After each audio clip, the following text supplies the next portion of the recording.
Climate is the long-term pattern of weather in a particular area. Weather can change from hours to hours, day to day, month to month, or even year to year.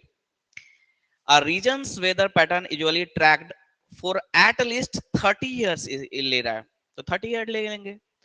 अब किसी दूसरे site पे पढ़ेंगे तो 10 year भी लिया हुआ है, 20 ईयर जैसा आप कह रहे हैं, आप भी रॉन्ग नहीं है. हाँ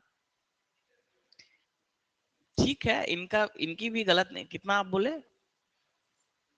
25 से 30. हाँ वो चल जाएगा, रेंज चल जाएगा. ठीक है,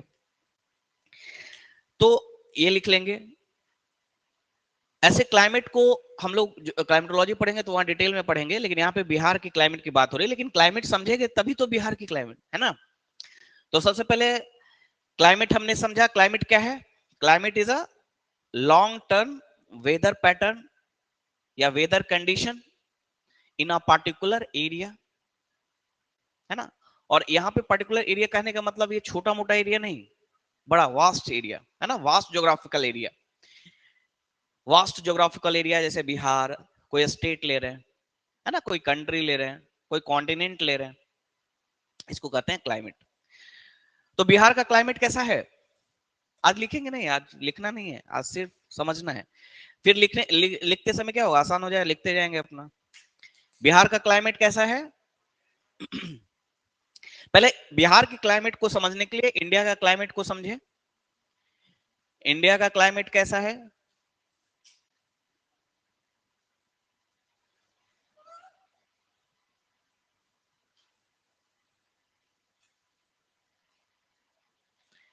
इंडिया का क्लाइमेट कैसा है? मॉनसूनी क्लाइमेट है. कैसा मॉनसूनी? ट्रॉपिकल मॉनसूनी क्लाइमेट. ट्रॉपिकल मॉनसून क्लाइमेट, मॉनसूनी क्लाइमेट, ट्रॉपिकल मॉनसून. ठीक है. Indian climate is defined and India मतलब जैसे क्लाइमेट का डेफिनेशन क्या था? Long term weather pattern of a particular region. तो इंडिया के क्लाइमेट की बात कर रहे हैं तो रीजन वहां पे क्या ले रहे हैं? इंडिया. बिहार के क्लाइमेट की बात करेंगे तो वहां पे रीजन कौन सा लेंगे? बिहार, है ना.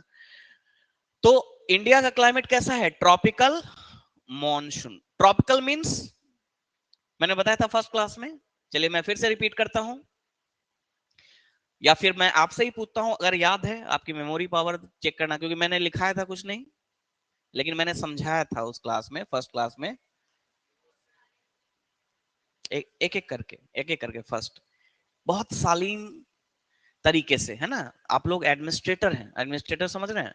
आप लोग एमएलए और एमपी नहीं है वो पार्लियामेंट में जो हल्ला हंगामा करने लगते हैं क्वेश्चन आवर्स में. आप एडमिनिस्ट्रेटेड है, वेल बिहेव, है ना. हाँ, थोड़ा सा वॉइस भी देखिए, पर्सनालिटी को भी डेवलप कीजिए ना. वॉइस मेरे तक तो पहुंचना चाहिए. अब इंटरव्यू होगा, इतना ही डिस्टेंस होता है, वहां सुनना ही नहीं देगा क्या बोल रहे हैं. इंटरव्यूअर आपसे कुछ पूछेगा और आपकी आवाज ही क्लियर नहीं हो पाएगी तो क्या फायदा है फिर. बोले ठीक है, एवरेज मार्क्स देगा, बोले ठीक है हो गया, जाइए. तो क्लियरिटी, थोड़ा लाउडनेस, थोड़ा सा, तो बहुत ज्यादा नहीं, चिल्लाना नहीं है लालू यादव की तरह, लेकिन थोड़ा बहुत. हाँ बोलिए. Area where sun rays falls directly, बाकी जगह इनडायरेक्टली. डायरेक्टली नहीं, वर्टिकली बोलते हैं उसको. फॉल्स वर्टिकली या परपेंडिकुलरली. ठीक है, समझ गए. Tropical means the region where sun rays falls vertically, है ना. और in another word we can say that tropical region is the region on the globe where sun rays uh, sun rays are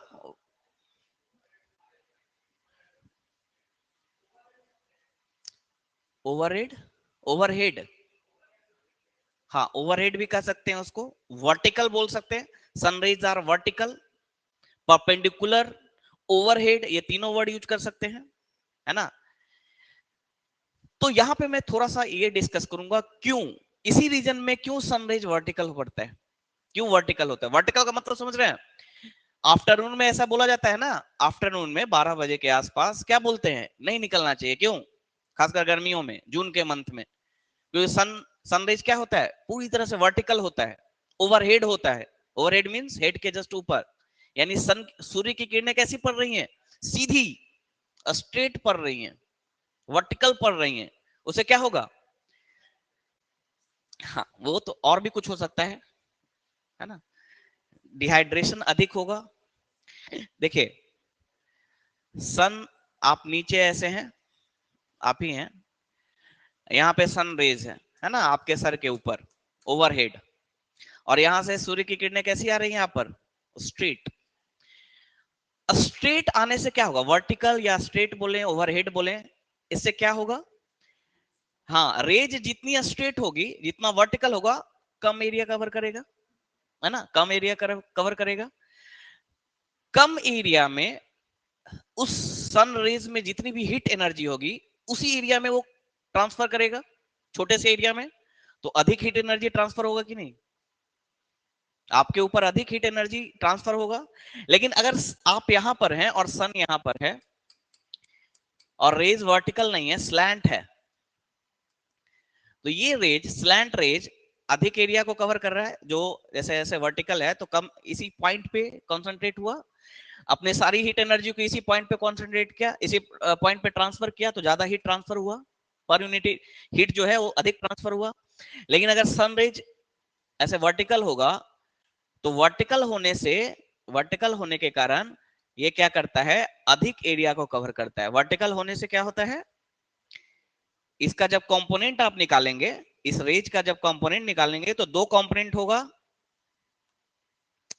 इस raise का दो component होगा ना, तो ये वाला जो कंपोनेंट है ये अधिक हीट, लेकिन ये जो कंपोनेंट ये अधिक एरिया कवर करता है ना, और अधिक एरिया कवर करने के कारण पर यूनिट हीट, पर हीट। अन अकेडमी अब सिर्फ ऑनलाइन नहीं बल्कि ऑफलाइन भी अवेलेबल है। बिहार के पटना के बोरिंग रोड इलाके में भी हमारा ब्रांच अवेलेबल है, जहां पर बीपीएससी के हिंदी और इंग्लिश माध्यम के बैचेस ऑलरेडी शुरू हो चुके हैं। तो अन अकेडमी में मिलता है आप सभी को बेस्ट फैकल्टी के साथ पढ़ने का मौका, इसके साथ अन्य सुविधाएं जैसे वीकली करंट अफेयर्स की classes with monthly magazine, weekly test series जो कि बीपीएससी के पैटर्न पर ही आधारित होते हैं। इसके अलावा अपनी फैकल्टीज के साथ 1-to-1 इंटरेक्शन करने का मौका और किसी भी डाउट को सॉल्व करने के लिए 1-to-1 मेंटरिंग सेशन। तो देर मत करें, ज्वाइन करें Unacademy, India's best learning platform को, और अपने सपने को साकार करें। का जो ट्रांसफर हो रहा है हीट पर यूनिट एरिया, तो क्या हो जाएगा, कम हो जाएगा। रेज जो है ज्यादा एरिया कवर कर रहा है, तो पर यूनिट एरिया जो हीट ट्रांसफर हो रहा है वो कम हो जाएगा, कम हीट फील होगा आपको। तो मॉर्निंग और इवनिंग में क्या होता है, सन का रेज स्लैंट हो जाता है। क्यों? सन हमारे ऊपर नहीं होता है, मतलब ऊपर छत पे नहीं है। सन की जो किरणें हैं वो सीधी नहीं पड़ती हैं, वर्टिकल नहीं पड़ती हैं, कैसी पड़ती हैं, स्लैंट पड़ती हैं। तो हमें हीट कैसा फील होता है, कम हीट। लेकिन जैसे ही दोपहर होगा, 12 o'clock, है ना, तो क्या आप फील करते हैं, अत्यधिक गर्मी फील करते हैं, डिहाइड्रेशन फील करते हैं, है ना, बाहर निकलते हैं। इसलिए बोला जाता है 12 बजे दोपहर heat stroke, yes heat stroke होगा, क्योंकि बहुत ज्यादा हीट ट्रांसफर हो रहा है। हीट स्ट्रोक क्या है, आपकी बॉडी जितना हीट टॉलरेट कर सकते है उससे अधिक हीट ट्रांसफर हो गया, हीट स्ट्रोक। सारे ऑर्गन्स काम करना बंद, क्योंकि हर ऑर्गन एक पर्टिकुलर टेम्परेचर पे काम कर रहे हैं, ऑर्गन फेल हो जाएगा, डिहाइड्रेशन होना स्टार्ट हो जाएगा, सारे जो वाटर पसीने के रूप में निकल जाएंगे, है ना, स्वेट के रूप में। ये सब चीजें हैं। तो इस चीज को समझ गए, वर्टिकल होना या स्लैंट होना समझ गए, स्ट्रेट होना या स्लैंट होना समझ गए। अब देखिए, अब यहाँ पे क्या है, ये ग्लोब है, ये पृथ्वी, अर्थ। लैटिट्यूड के बारे में सभी को ज्ञान है, मुझे ज्ञान देने की जरूरत नहीं है। 0 डिग्री, 23.5, ये बेसिक नॉलेज है, इतना सबको पता होना चाहिए। एक और ले लेते हैं, नीचे भी थोड़ा एक लाइन लेना होगा। ये अगर क्लियर नहीं है तो फिर दिक्कत है। हाँ, नीचे एक और लाइन ले लेते हैं, 66.5, और नॉर्थ नॉर्थ लिखना होता है। Sorry south, good, 66.5 degree south. ठीक है, Arctic Circle, Antarctic Circle, equator, Cancer, Tropic of Cancer, Tropic of Capricorn. अब देखिए ट्रॉपिकल एरिया किसको बता रहे हैं, ये वाला एरिया है ना।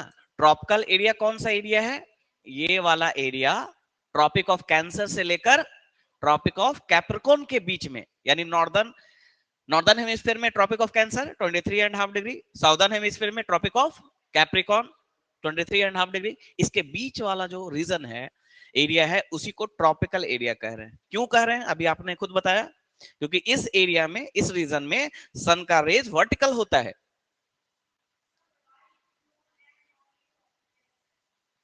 ओनली ट्रॉपिक ऑफ कैंसर क्यों कहा जाता है? अच्छा, कैंसर नाम क्यों पड़ा ट्रॉपिक ऑफ कैंसर, कर्क रेखा क्यों कहा गया? वो राशि आपने पढ़ा है, राशि कैंसर, हाँ, जोडियक सुना है आपने, कैंसर, वो थोड़ा कॉम्प्लेक्स प्रोसेस है, नक्षत्र ये सब के आधार पे वो बताया गया है कि सूर्य, देखिए जो राशि डिसाइड होती है ना, जब आप जन्म लेते हैं उस समय सूर्य की किरण कितने एंगल के साथ आप पर पड़ा है, उसके आधार पे उस समय नक्षत्र कैसा था। नक्षत्र क्या होता है, ग्रह का नहीं, स्टार्स का अलाइनमेंट। यस, गुड, स्टार्स का अलाइनमेंट कैसा था, उसमें सन इंक्लूडिंग सन, अलाइनमेंट कैसा था, उसकी किरणें, रेज कैसी पड़ रही थी, उसके आधार पर डिसाइड होता है। तो जो कैंसर नाम रखा गया है वो राशि का ही वो नाम दिया गया है उसको, उस एंगल के कारण। ठीक है, और इसमें कोई बहुत ज्यादा लॉजिक नहीं है। हाँ, ट्रॉपिक का मतलब क्या होता है, ये एक लॉजिकल पॉइंट है। कैंसर रखा गया, इसका कोई बहुत लॉजिक नहीं है, वहां से वो रिलेशन है जोडियक से, जो कैंसर जो नक्षत्र के आधार पे। ट्रॉपिक कहने का मतलब क्या है, ट्रॉपिकल नाम क्यों रखा है? तो ट्रॉपिक का अर्थ होता है पोजीशन, चेंजिंग ऑफ पोजीशन। सन का जो पोजीशन अगर आप देखें, सन का जो मूवमेंट है वो किसके किसके बीच में है, ट्रॉपिक ऑफ कैंसर से कैप्रिकॉर्न के बीच में ही है। यानी सन यहां से कैप्रिकॉर्न तक आता है और वहां से फिर डायरेक्शन चेंज कर जाता है, रिवर्स कर लेता है, फिर ऊपर जाता है, वहां से फिर लौट आता है। तो ट्रॉपिक का मतलब होता है रिवर्स होना, लौटना, इसीलिए उसको ट्रॉपिक कहा गया, ट्रॉपिकल। क्या बोलते हैं, torrid, torrid on the basis of temperature, high temperature के कारण उसे टॉरिड जोन कहते हैं। वो हम लोग डिस्कस करेंगे, ज्योग्राफी पढ़ेंगे, इस एरिया को ट्रॉपिकल एरिया या टॉरिड जोन कहा जाता है। हाँ, इंक्लूडिंग इक्वेटर, दोनों तरफ, पूरे पूरे एरिया को कहा जा रहा है ट्रॉपिकल एरिया। ट्रॉपिकल मींस होता है जहां से सन रिवर्स हो जाए, जहां से सन लौट आए फिर से, उसके ऊपर नहीं जाए। अभी मैं समझाता हूं क्यों ऐसा होता है। और इसी को ट्रॉपिकल एरिया को क्या कहते हैं, torrid zone. Torrid on the basis of temperature, high temperature होता है। इस रीजन में, ट्रॉपिकल रीजन में throughout the year temperature कैसा होगा, हाई होगा। क्यों, because yes, sun rays are almost vertical throughout the year. Sun कहां पर है, कहां पर प्रेजेंट है, थ्रू आउट द ईयर, इसी रीजन में। और इसीलिए इस रीजन में सन की किरणें कैसी होंगी, सन रेज कैसा पड़ेगा, वर्टिकल, वर्टिकल होगा ना। और वर्टिकल होने के कारण, अभी मैंने बताया, जब सन रेज वर्टिकल होता है तो टेम्परेचर हाई होगा। क्यों, क्योंकि अधिक हीट ट्रांसफर होगी।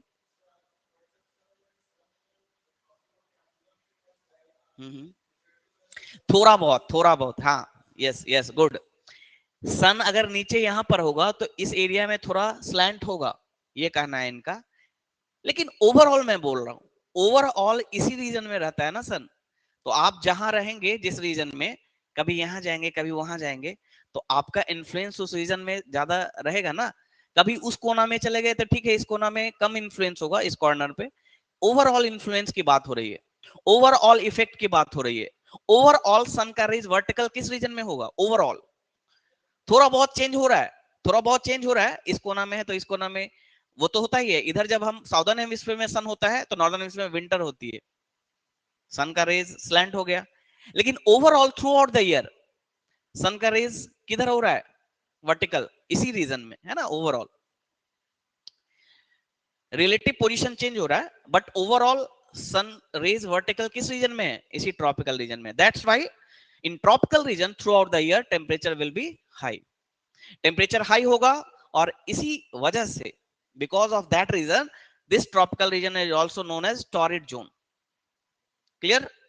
इसी ट्रॉपिकल रीजन को और क्या कहा जाता है, torrid zone. Clear? Tropical, tropical का मीनिंग मैंने बताया था, tropical means reversal of sun, reversal of, जैसे यहां तक पहुंचा सन, इसके बाद लौट आया फिर से। तो आपने पढ़ा होगा बेसिक, है ना, अपने स्कूल में, कि पृथ्वी रिवॉल्व कर रही है, earth is revolving and rotating, earth is rotating on its axis, tilted axis. जैसे कोई ग्लोब लेंगे तो टिल्टेड होता है, उसके उस एक्सिस के चारों तरफ अर्थ क्या हो रहा है, रोटेट कर रहा है। And at the same time earth is also revolving around the sun in an elliptical path. एक इलिप्टिकल पाथ में सन है, इसके चारों तरफ एक इलिप्टिकल पाथ में अर्थ क्या हो रही है, रिवॉल्व कर रही है, और साथ ही साथ अपने टिल्टेड एक्सिस पे रोटेट कर रही है, रोटेट भी कर रही है और रिवॉल्व भी कर रही है। टू टाइप्स ऑफ मोशन हम लोग पढ़ेंगे वहां पे। तो सन तो अपनी जगह पे, सन तो सेंटर में है अपनी जगह पर, रिवॉल्यूशन कौन कर रहा है, अर्थ। तो फिर हम यहां पे सन को क्यों दिखा रहे हैं कि सन ऊपर नीचे हो रहा है, अर्थ घूम रहा है। हाँ ओके, हाँ गुड, इसी को कहा जाता है रिलेटिव मोशन।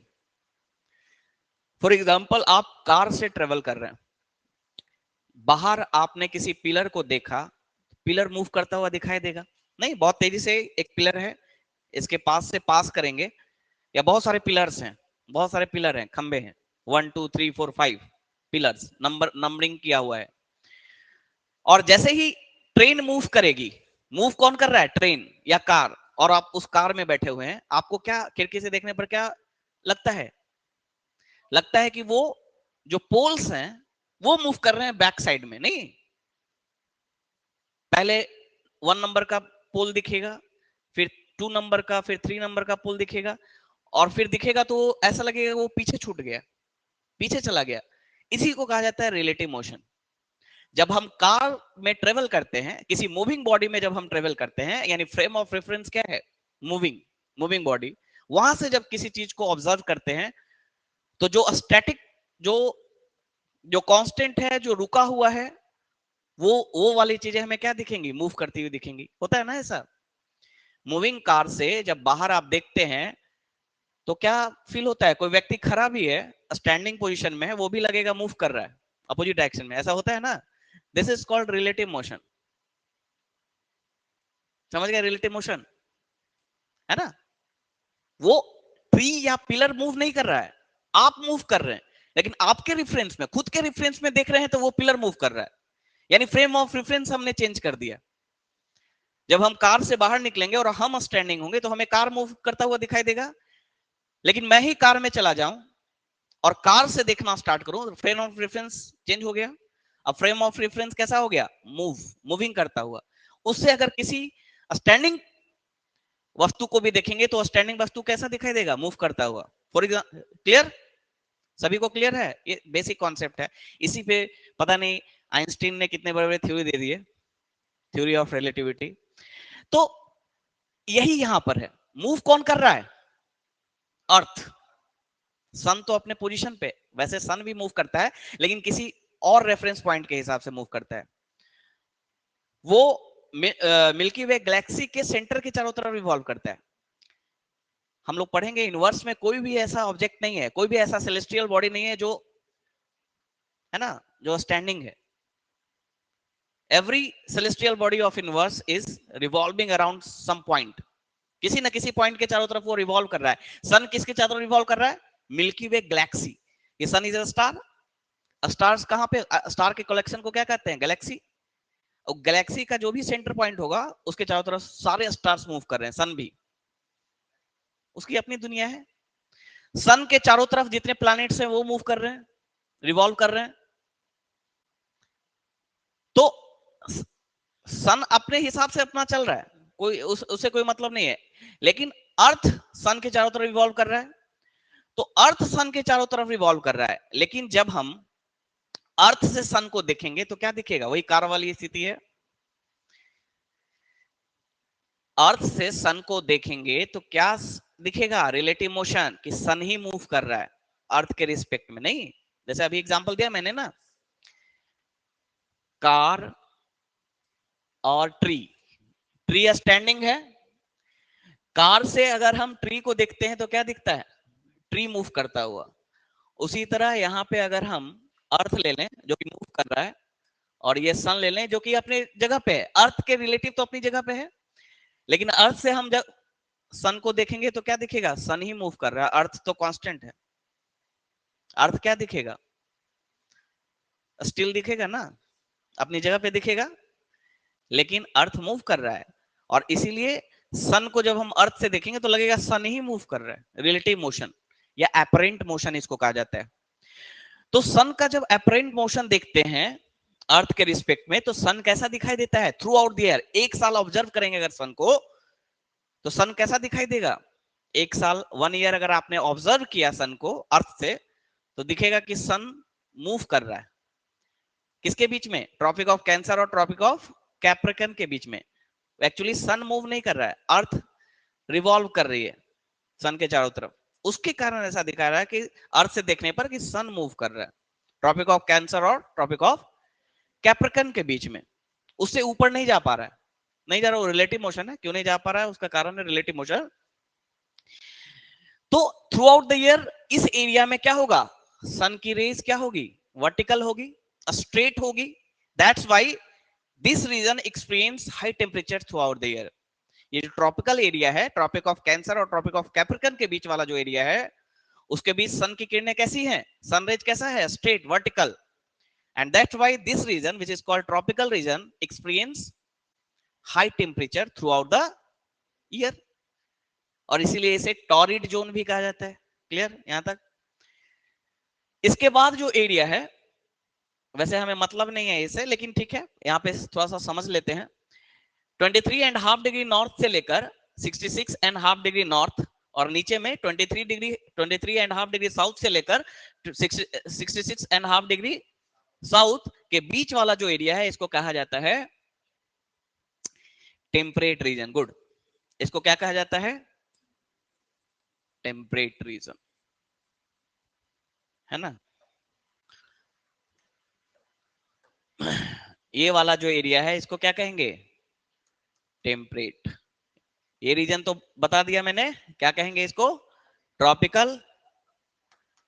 इस रीजन को और नीचे में इस रीजन को क्या कहेंगे, टेम्परेट। नीचे भी ये रीजन क्या होगा, टेम्परेट। क्लियर यहां तक, टेम्परेट रीजन। यहां पे क्या होगा, यहां पे कैसी स्थिति होगी, सन का रेज स्लैंट है, तो ट्रॉपिकल के रिलेटिव टेम्परेचर क्या होगा, कम होगा, होगा ना कम। यही कारण है जब इक्वेटर से आप पोल की तरफ जाते हैं तो टेम्परेचर डिक्रीज होता जाता है। क्यों, क्योंकि जैसे जैसे इक्वेटर से पोल की तरफ जाएंगे सन की किरणें कैसी होती जाएंगी, स्लैंट होती जाएंगी। समझ रहे हैं ना। तो टेम्परेट रीजन में टेम्परेचर क्या होगा थ्रू आउट द ईयर, कम होगा रिलेटिव टू ट्रॉपिकल रीजन। और साथ ही साथ एक चीज समझाइए, जो उस दिन मैंने समझाया था आपको, ट्रॉपिकल रीजन में throughout the year temperature क्या है, हाई है। इवन विंटर में भी टेम्परेचर बहुत ज्यादा ड्रॉप नहीं कर रहा है, यानी टेम्परेचर जो डिफरेंस है बहुत ही मिनिमम है। साल में जो टेम्परेचर डिफरेंस होता है, यानी मैक्सिमम टेम्परेचर और मिनिमम टेम्परेचर, ईयर में मैक्सिमम टेम्परेचर किस सीजन में आपको देखने को मिलता है, मैक्सिमम टेम्परेचर समर में। समर में ही ना मैक्सिमम टेम्परेचर दिखेगा। जैसे बिहार की बात करें तो मई मई में हाईएस्ट टेम्परेचर होता है, मई जून में। समर में हाईएस्ट टेम्परेचर और विंटर में लोएस्ट दिसंबर के मंथ में मान लीजिए लो, हाँ ठीक है, दिसंबर में लोएस्ट टेम्परेचर आपको देखने को मिलेगा। दोनों के बीच में जो अंतर होगा ट्रॉपिकल रीजन में वो कम होगा, यानी मिनिमम टेम्परेचर भी बहुत ज्यादा नीचे नहीं जाएगा। फॉर एग्जाम्पल ट्रॉपिकल रीजन की बात करें, इसको समझिएगा, क्योंकि ट्रॉपिकल ट्रॉपिकल का मतलब ही यही है। ट्रॉपिकल का मतलब है समर, समर में मान लीजिए कितना तक जाता होगा, 40 लेते हैं, एवरेज लेते हैं 40 डिग्री। विंटर में एवरेज लीजिएगा 12 डिग्री लेते हैं, 12-13 डिग्री एवरेज ले रहा हूं मैं, किसी प्लेस पे कम भी हो सकता है। कितना हो गया 12, कितना हो गया 28, ठीक है, ये ट्रॉपिकल। यानी मैक्सिमम टेम्परेचर और मिनिमम टेम्परेचर में बहुत ज्यादा डिफरेंस नहीं है, लेकिन टेम्परेट में क्या होगा, टेम्परेट रीजन की अगर बात करेंगे तो समर में देखिए टेम्परेट रीजन में सन का रे स्लैंट है तो टेम्परेचर कम है, लेकिन इतना भी कम नहीं है। समर में, समर में टेम्परेचर कितना जा सकता है, समर में टेम्परेचर एवरेज लेते हैं 28 डिग्री के आसपास, 40 नहीं जाएगा, ठीक है ना, लेकिन 28 डिग्री के आसपास एवरेज। और विंटर में माइनस में भी जा सकता है, विंटर में टेम्परेचर माइनस में। विंटर कहने का मतलब क्या है, विंटर कहने का मतलब है अगर नॉर्दर्न हेमिस्फीयर में विंटर ले रहे हैं, इसका मतलब सन किधर है, साउदर्न हेमिस्फीयर में। और साउदर्न हेमिस्फीयर में अगर विंटर ले रहे हैं, इसका मतलब सन किधर है, नॉर्दर्न हेमिस्फीयर में, इसके कारण होगा ना विंटर। तो विंटर में टेम्परेचर माइनस में भी जा सकता है, क्योंकि टेम्परेट रीजन कहां पर है, यहां पर है, और सन कहां चला गया, साउदर्न हेमिस्फीयर में। ऑलरेडी ये स्लैंट था और समर और सन एकदम से नीचे चला गया तो और स्लैंट हो गया ना, तो टेम्परेचर माइनस में भी जा सकता है। तो माइनस मान लीजिए माइनस या 0 डिग्री ले लेते हैं, या -2 तक भी चला जाता है, -2 या -3 या -5 ऐसे जाता है। कितना का डिफरेंस हो गया, 30 से ऊपर ही हो गया, 30 से ऊपर। तो आपको क्या याद रखना है, ट्रॉपिकल रीजन में जो ईयरली टेम्परेचर डिफरेंस है, ईयरली समझ रहे हैं ना, मैक्सिमम और मिनिमम के बीच का डिफरेंस, वो सबसे कम होता है ट्रॉपिकल रीजन में। और टेम्परेट रीजन में जो ईयरली टेम्परेचर डिफरेंस है वो सबसे अधिक होता है, मैक्सिमम मिनिमम टेम्परेचर। समझ गए, यही डेफिनेशन ही है ट्रॉपिकल टेम्परेट का। Tropical means through out the year temperature high होगा और जो ईयरली टेम्परेचर डिफरेंस है वो कम होगा। Temperate means, temperate means moderate temperature होगी, है ना, थ्रू आउट द ईयर, लेकिन जो ईयरली टेम्परेचर डिफरेंस है वो क्या होगा, मैक्सिमम होगा। क्यों होगा, ये सारी चीजें और डिटेल में हम लोग डिस्कस करेंगे, लेकिन यहाँ कुछ समझ में आ रहा है ना, चीजें कनेक्ट हो रही हैं। और इसके ऊपर क्या होगा, फ्रीजिड जोन होगा। फ्रीजिड मींस यानी beyond 66.5 degree north and beyond 66.5 degree south कैसा होगा, फ्रीजिड, सब कुछ जमा होगा। क्यों, सूर्य की सनरेज और ज्यादा स्लैंट हो गया, यहां से ऊपर जाएंगे इस रीजन में, और इस रीजन में क्या होगा, सन का रेज और ज्यादा स्लैंट हो गया ना, तो थ्रू आउट द ईयर बर्फ जमा रहेगा। देखिएगा जो भी कंट्री 66.5 डिग्री के ऊपर है, नॉर्वे है जैसे, और भी कंट्रीज हैं, साइबेरिया रीजन है रशिया का, थ्रू आउट द ईयर बर्फ जमा रहता है। पोल पे जाएंगे तो परमानेंट होगा, लेकिन नॉर्वे वॉर्वे में देखेंगे विंटर में तो बर्फ रहेगा ही, समर में भी थोड़ा बहुत कहीं बर्फ मिल जाएगा आपको। टेम्परेचर बहुत ही, बर्फ नहीं भी जमेगा तो टेम्परेचर 1 डिग्री 2 डिग्री के आसपास रहेगा थ्रू आउट द ईयर। समझ रहे हैं ना, उसको क्या कहा जाता है, फ्रीजिड जोन। समझ गए ये चीजें, किसी को कुछ डाउट, ये और डिटेल में ज्योग्राफी पढ़ेंगे, लेकिन यहाँ बिहार पढ़ रहे हैं ना, तो उसको यहाँ समझना जरूरी है। अब इंडिया को लोकेट करते हैं और बिहार को लोकेट करते हैं, कहां पर ये लाई करता है ना। ये तो बेसिक चीजें हमने समझा क्यों ऐसा हो रहा है। अब इंडिया और बिहार को लोकेट करते हैं ग्लोब में। फर्स्ट ऑफ ऑल इंडिया को लोकेट कीजिए 0 डिग्री, क्योंकि आपको लैटिट्यूड पता है, इंडिया का भी पता है और बिहार का भी पता है लैटिट्यूड, उसके आधार पर लोकेट कर सकते हैं। मैंने क्या बताया था, किसी भी प्लेस को लोकेट करने के लिए 2 लाइंस चाहिए, लैटिट्यूड एंड लॉन्गिट्यूड, जो कि एंगुलर डिस्टेंस बताता है। एक बताता है नॉर्थ टू साउथ कितना एंगल है, और दूसरा ईस्ट टू वेस्ट एंगल बताता है, ठीक है। तो इंडिया इंडिया को अगर हम ड्रॉ करें तो 80 डिग्री के आसपास है, यानी 8वीं लाइन 8 डिग्री 4 मिनट। यहां से इंडिया स्टार्ट है, सॉरी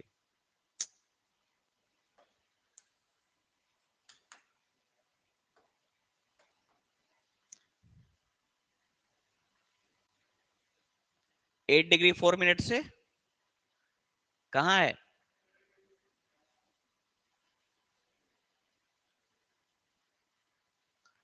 8 डिग्री 4 मिनट से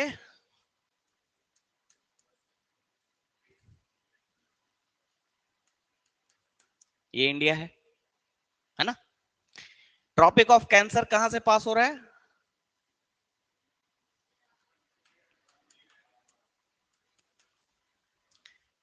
लोकेशन, लोकेशन के आधार पे क्लाइमेट डिसाइड होगा, सीजन्स डिसाइड होंगे, है ना।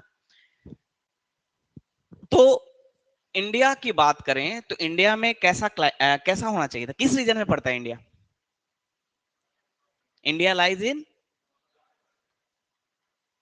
half part of India lies in tropical region and half northern part of India lies in temperate region, नहीं है, देखिए ना 23 एंड ये ट्रॉपिकल रीजन है ना, नीचे तक ट्रॉपिकल है, तो आधा वाला पार्ट पेनिनसुलर वाला पार्ट इसमें ट्रॉपिकल रीजन में है इंडिया का, और हाफ नॉर्दर्न पार्ट किस में है, टेम्परेट रीजन में है, ये टेम्परेट रीजन है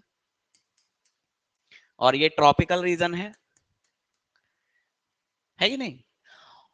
और एरिया जब निकालेंगे ना इस पार्ट का एरिया निकालेंगे तो ये डबल है, मान लीजिए इसका एरिया है ए और इसका नीचे वाले का एरिया है बी, तो ए इक्वल टू ट्वाइस बी, ठीक है।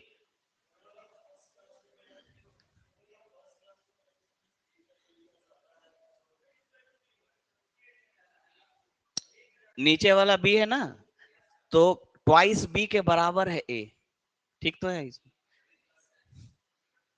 हो जाता है।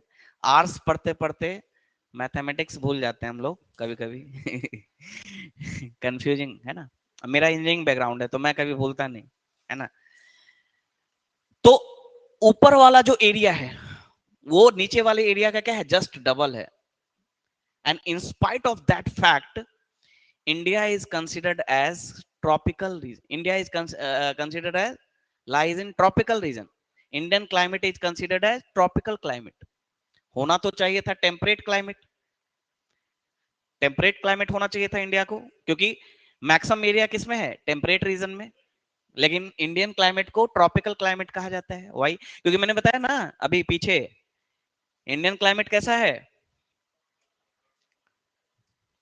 ट्रॉपिकल मॉनसून, ट्रॉपिकल मॉनसूनी क्लाइमेट है, तो ट्रॉपिकल क्यों कर रहे हैं, टेम्परेट क्यों नहीं कर रहे हैं, टेम्परेट मॉनसूनी क्लाइमेट क्यों नहीं कर रहे हैं हम, why Indian climate is considered as tropical climate in spite of the fact that the northern part of India have double area, है ना, as that of southern part, इसके बावजूद इंडिया को ट्रॉपिकल क्लाइमेट कह रहे हैं, क्यों, due to presence of Himalaya, Himalaya देखिए यहां पर हिमालय है नॉर्दर्न में, हमने डिस्कस भी किया है, हिमालय है ना, यहां पर नॉर्दर्न पार्ट में हिमालय है, हिमालय होने से क्या हो रहा है, देखिए टेम्परेट क्लाइमेट कब होता है, किसी भी क्लाइमेट को टेम्परेट कब कहेंगे, जब जब समर में भी क्लाइमेट बहुत हाई ना हो, या या विंटर में माइनस में चला जाए, तभी टेम्परेट कहेंगे ना। अगर विंटर में भी टेम्परेचर 10 से 12 डिग्री है तो उसको टेम्परेट कह सकते हैं, उसको तो ट्रॉपिकल कहेंगे ना। यानी टेम्परेट में क्या है, विंटर में टेम्परेचर बहुत माइनस नीचे चला जाता है, टेम्परेट में क्या होता है, विंटर के समय टेम्परेचर क्या चला जाता है, बहुत ही नीचे चला जाता है, लेकिन इंडिया के किसी भी पार्ट में आप देखेंगे माइनस में टेम्परेचर नहीं जाता, प्लेन एरिया में, क्यों, क्योंकि साइबेरिया से जो ठंडी हवाएं आ रही है, यहाँ पे साइबेरिया है, यहां से जो ठंडी हवाएं आ रही हैं उसको हिमालय रोक देता है, और इसलिए विंटर में टेम्परेचर माइनस में नहीं जाता, और इसलिए इंडियन क्लाइमेट को ट्रॉपिकल क्लाइमेट के रूप में कंसीडर किया जाता है। सब नॉर्दर्न पार्ट, ये कौन सा पार्ट? सम नॉर्दर्न पार्ट, जैसे फॉर एग्जांपल,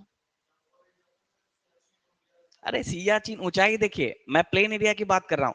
अब देखिए मैं किसकी बात कर रहा हूं? प्लेन एरिया की। एलिवेशन जैसे जैसे बढ़ेगा ना, ऑल्टीट्यूड जैसे जैसे बढ़ेगा, वो टेम्परेचर डिक्रीज करता है। हर 165 पे 1 डिग्री सेल्सियस, वो अलग रीजन हो गया। जैसे यहीं पे है पटना, और बहुत ज्यादा दूर हजारीबाग तो है नहीं, हजारीबाग का टेम्परेचर यहाँ से बहुत कम है।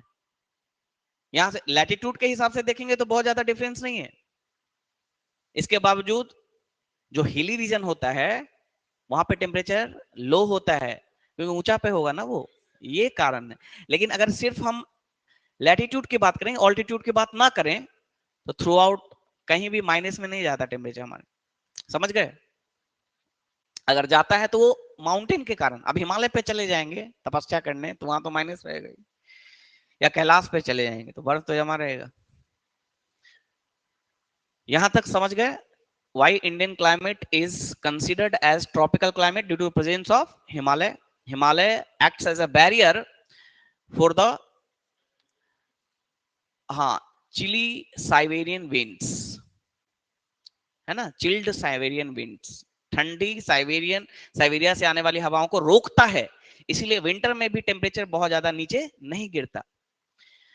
टेम्परेट रीजन में विंटर में टेम्परेचर लो होने का कारण वही है कि पोल की तरफ से, पोलर एरियाज की तरफ से ठंडी हवाएं आती हैं, लेकिन इंडिया में नहीं आ पाती। तो इंडियन क्लाइमेट को क्या कहा गया?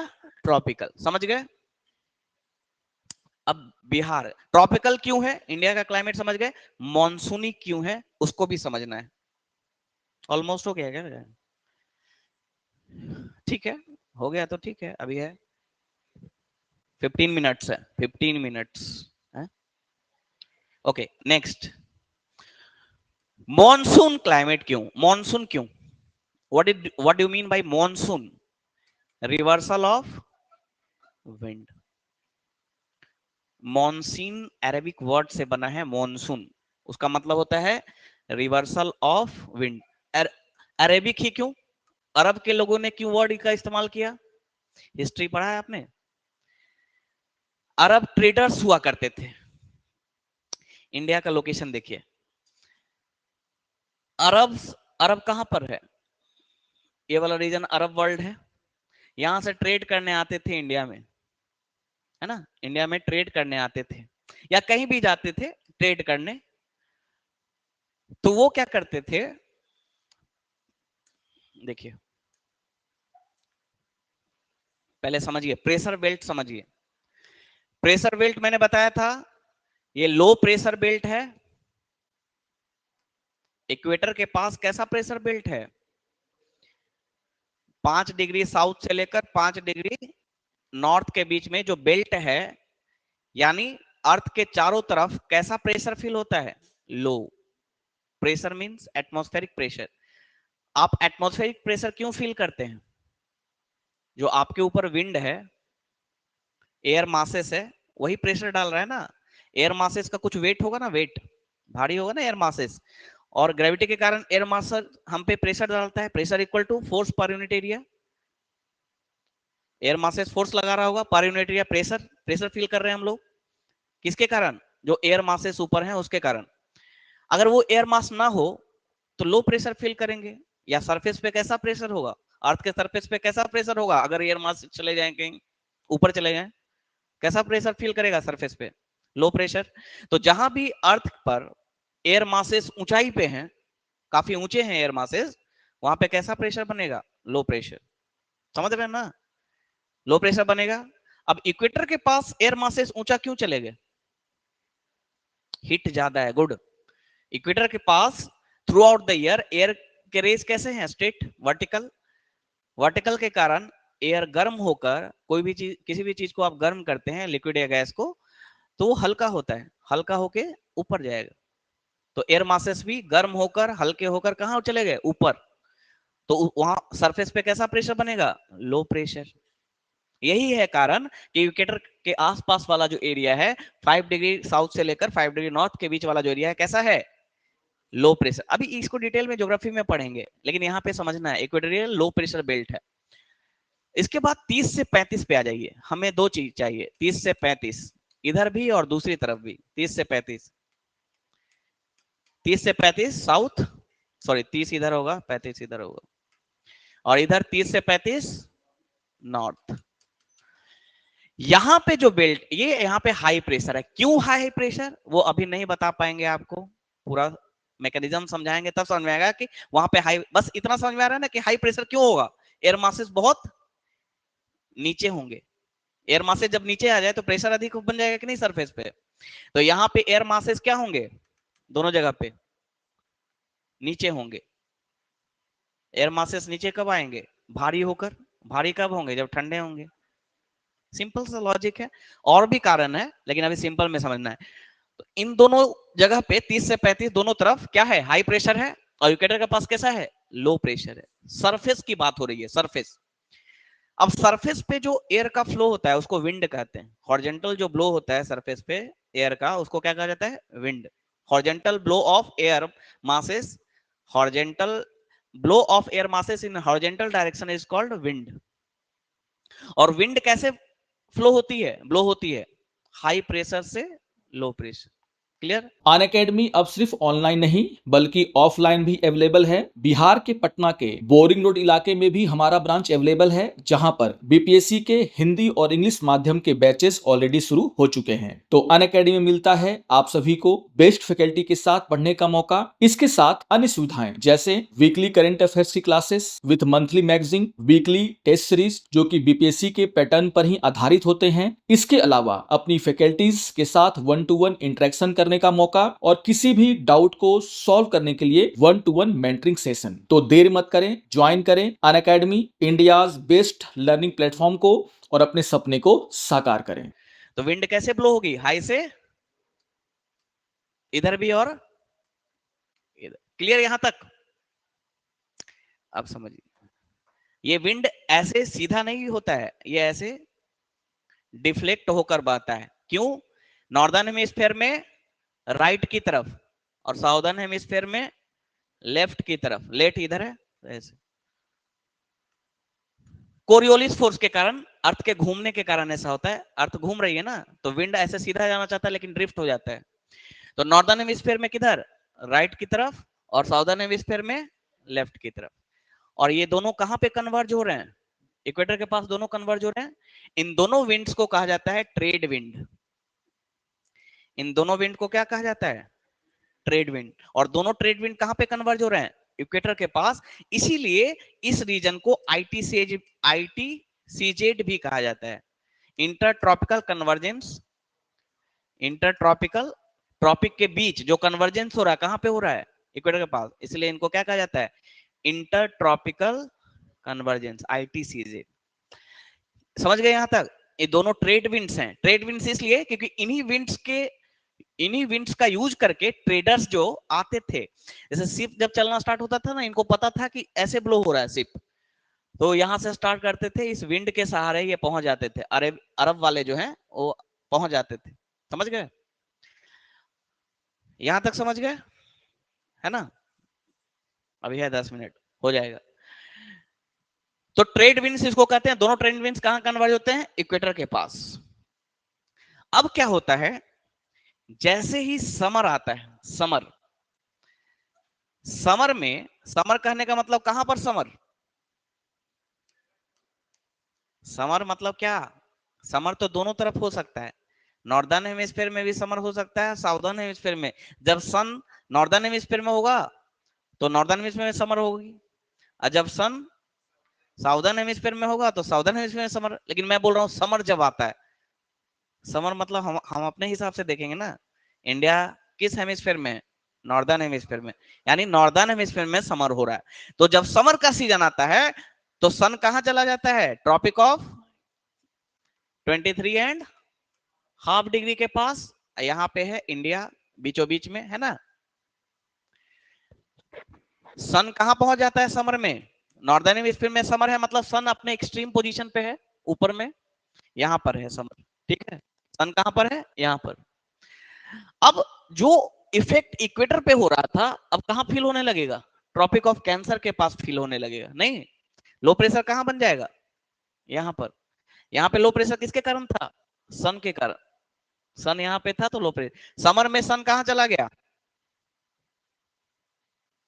समझिएगा, थोड़ा सा डिफिकल्ट है ये, लेकिन इसको और डिटेल में ज्योग्राफी में पढ़ेंगे, लेकिन आप यहाँ समझिए, कोशिश कीजिए। मुझे तो सब बहुत ही क्लियर लगता है, खैर मैं बहुत दिन से इसको समझ रहा हूँ और समझा रहा हूँ। सन कहाँ है समर में, ट्रॉपिक ऑफ कैंसर के पास। क्यों, नॉर्दर्न हेमिस्फीयर में समर है, इसका मतलब नॉर्दर्न हेमिस्फीयर में समर, और सन नॉर्दर्न हेमिस्फीयर में कहां तक जाता है, ट्रॉपिक ऑफ कैंसर तक जाता है। तो मान लीजिए ट्रॉपिक ऑफ कैंसर के पास है सन, तो लो प्रेशर कहां बनने देगा, ट्रॉपिक ऑफ कैंसर के पास। ओके, अब लो प्रेशर जहां पर होगा वहीं पे आईटीसीजेड होगा ना, यहाँ पे बताया था मैंने, जहां पे लो प्रेशर बनेगा, इक्वेटर पे लो प्रेशर बन रहा था तो आईटीसीजेड कहां पर था, इक्वेटर के पास। और आईटीसीजेड क्या है, जहां पे दो ट्रेड विंड कन्वर्ज कर रहे हैं, यही है ना आईटीसीजेड। अब लो प्रेशर कहां बना, ट्रॉपिक ऑफ कैंसर के पास। क्यों बना, कि सन कहां चला गया समर में, ट्रॉपिक ऑफ 21 जून को सन यहां पे होता है ना। तो लो प्रेशर यहां बना तो आईटीसीजेड भी यहीं जाएगा। अब जो ट्रेड विंड था, देखिए ध्यान दीजिएगा, 30 से 35, और ऊपर में भी मान लीजिए यहाँ पे 30 से 35 है, ये ट्रेड विंड था ना, जो दोनों कहां पर कन्वर्ज हो रहा था, इक्वेटर के पास, क्योंकि आईटीसीजेड वहां था। अब कहां पर कन्वर्ज होगा, ट्रॉपिक ऑफ कैंसर के पास। तो जैसे ही ये ट्रेड विंड, ये ट्रेड विंड पे ध्यान दीजिएगा, इस ट्रेड विंड पे, जैसे ही ये ट्रेड विंड, पहले यहां कन्वर्ज हो रहा था ये ट्रेड विंड, अब ये कहां पे कन्वर्ज होना चाहिए, यहां पे। जैसे ही ये इक्वेटर को पार करेगा अपने राइट की तरफ, कोरियोलिस फोर्स के कारण अपने राइट की तरफ डिफ्लेक्ट हो जाएगा। तो इसको ऐसे जाना चाहिए था, लेकिन ये राइट की तरफ डिफ्लेक्ट होकर किधर मुड़ जाएगा, इंडिया की तरफ। अपने राइट की तरफ डिफ्लेक्ट होकर किधर मुड़ जाएगा, इंडिया की तरफ। आईटीसीजेड पर,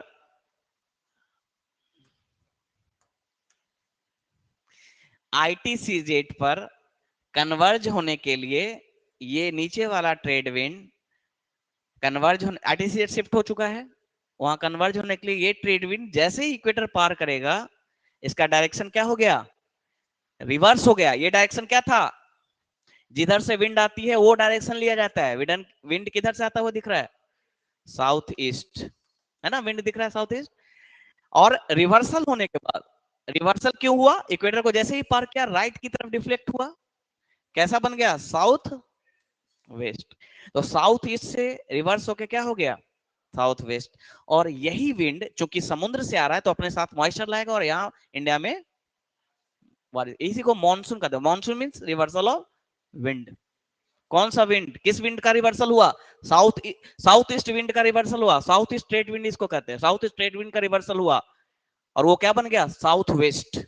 और चूंकि रिवर्सल हुआ तो इसको मानसून कर रहे हैं, इसीलिए इंडिया में मानसून को साउथ वेस्ट मानसून भी कहा जाता है। क्लियर है यहां तक, रिवर्सल क्यों हुआ, ये कन्वर्ज करने के पहले कन्वर्ज तो यही हो रहा था, तो इसको इक्वेटर पार करने की जरूरत नहीं पड़ रही थी, आईटीसीजेड यहां पर था। लेकिन जैसे ही आईटीसीजेड अब कहां शिफ्ट हो चुका है, लो प्रेशर बेल्ट कहां शिफ्ट हो चुका है, ट्रॉपिक ऑफ कैंसर के पास। अब ये ट्रेड विंड वहां जाके कन्वर्ज होगा ना, जहां पे आईटीसीजेड होगी, जहां पे लो प्रेशर को वहीं कन्वर्ज होगा। जैसे ही कन्वर्ज होने के लिए, मिलने के लिए, जैसे ही वो इक्वेटर पार किया, पहले तो पार करने की जरूरत नहीं पड़ रही थी, इक्वेटर को जैसे ही पार किया, कोरियोलिस फोर्स के कारण, मैंने क्या बताया, कोरियोलिस फोर्स विंड को नॉर्दर्न हेमिस्फीयर में राइट की तरफ डिफ्लेक्ट करता है और साउदर्न हेमिस्फीयर में लेफ्ट की तरफ डिफ्लेक्ट करता है। जैसे ही गया, पार किया इक्वेटर, अपने राइट की तरफ साउथ वेस्ट हो गया, साउथ ईस्ट था तो मुड़ गया, ऐसे रिवर्सल होकर साउथ वेस्ट बन गया। समझ गया रिवर्सल क्यों हुआ, ड्यू टू कोरियोलिस फोर्स। बताएंगे जब अर्थ, जैसे अर्थ ऐसे मूव कर रहा है, उसके ऊपर विंड ऐसे फ्लो होगी ना, तो अर्थ ऐसे रोटेट कर रहा है तो ऐसे ऐसे वो सीधा जा ही नहीं पाएगा, ऐसे डिफ्लेक्ट हो जाएगा। ऐसे ग्लोब को घुमाइए, उस पर हाथ रखिए, ऐसे सीधे ऐसे जाइए, हाथ को ऐसे रख के, आपका हाथ लगेगा कि ऐसे जा रहा है, डिफ्लेक्ट हो रहा है हेड की तरफ। कोरोलिस फोर्स के कारण, अर्थ के मूव हो, रोटेट होने के कारण। अर्थ रोटेट कर रहा है ना, तो उस पर कोई भी चीज सीधा नहीं चल पाए, स्ट्रेट नहीं ब्लो हो पाएगा। जो विंड उसके सरफेस पे ब्लो होती है अर्थ के सरफेस पे, तो स्ट्रेट ब्लो नहीं हो पाएगी, वो डिफ्लेक्ट हो जाएगी राइट की तरफ, और साउदर्न हेमिस्फीयर में लेफ्ट की तरफ। अभी ये याद रखिए इतना, मतलब रिवर्सल ऑफ विंड। कौन से विंड का? साउथ ईस्ट ट्रेड विंड का रिवर्सल हो गया, क्या बन गया वो? South west. और यही विंड ना इंडिया की तरफ आएगा। बारिश होने के लिए क्या चाहिए? आपकी तरफ विंड आए। जैसे पटना में बारिश कराना है तो पटना में विंड आए पहले, और अपने साथ मॉइस्चर लेकर आए। मॉइस्चर कैसे लेकर आएगा? जब वो ओशन के सरफेस, समुद्र के सरफेस के ऊपर से होकर गुजरेगा, तभी वो मॉइस्चर को लेकर कैरी करेगा यहाँ तक। तो ये देखिए, ये विंड ओशन से होकर गुजर रहा है, नहीं, इंडियन ओशन से होकर गुजर रहा है ना विंड, और बस यहाँ पहुंचता है, केरल में बारिश कराता है। अभी बस इतना ही समझिए, ज्यादा ओवर